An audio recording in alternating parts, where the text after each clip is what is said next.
Hello viewers, আসসালামু আলাইকুম। BD electric জোনের পক্ষ থেকে সবাইকে স্বাগতম। তো আমার সামনে যে রাউটারটি দেখতে পাচ্ছেন, এটা একটা টেন্ডার রাউটার।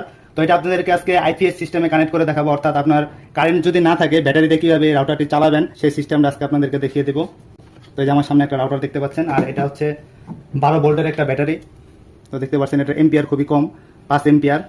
তো এই ব্যাটারিটা একটা লাগবে। তো ইন্টারনেট কানেকশনের যে তারটা, এটা প্রথমে লাগিয়ে নিব।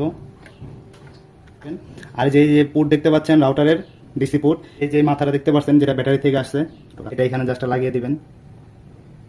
আর এখানে একটা জিনিস খেয়াল রাখবেন, সেটা হচ্ছে যেটা মাইনাসের জায়গায় মাইনাস আছে, প্লাসের জায়গায় প্লাস, এটা সুন্দরভাবে লাগিয়ে নেবেন, না হলে কিন্তু ওলট পালট হলে রাউটার ওপেন হবে না। দেখতে পাচ্ছেন এই যে সুন্দরভাবে ওপেন হয়ে গেছে, এই যে চালু হয়ে গেছে। তো এখানে আমি এই ফোনের মধ্যে ওয়াইফাই কানেকশন দিয়ে দেখাবো আসলে ওয়াইফাইটা রাউটারটা চালু হয়েছে কিনা।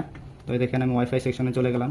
তো যেই অন করলাম দেখতে পারবেন এই যে নেটওয়ার্ক ওয়াইফাই যে সিগন্যাল এটা পেয়ে গেছে সম্পূর্ণ। এখন আমি ইউটিউবে আপনাদেরকে ঢুকিয়ে দেখাই যে আসলে নেট অন হয়েছে কিনা।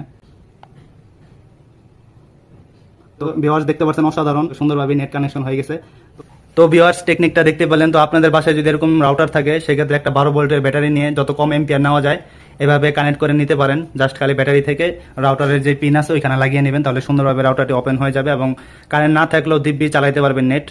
তো এইভাবে আপনার ব্যাটারি যতক্ষণ ব্যাকআপ দেবে ততক্ষণই এই রাউটারটি চালু থাকবে। তো ভিডিওটি ভালো লাগলে লাইক দিয়ে সবার মাঝে শেয়ার করে দেবেন এবং আমাদের পেজটি ফলো করে দেবেন। আপনি যদি চ্যানেল থেকে দেখে থাকেন চ্যানেলটি সাবস্ক্রাইব করে দেবেন। ধন্যবাদ।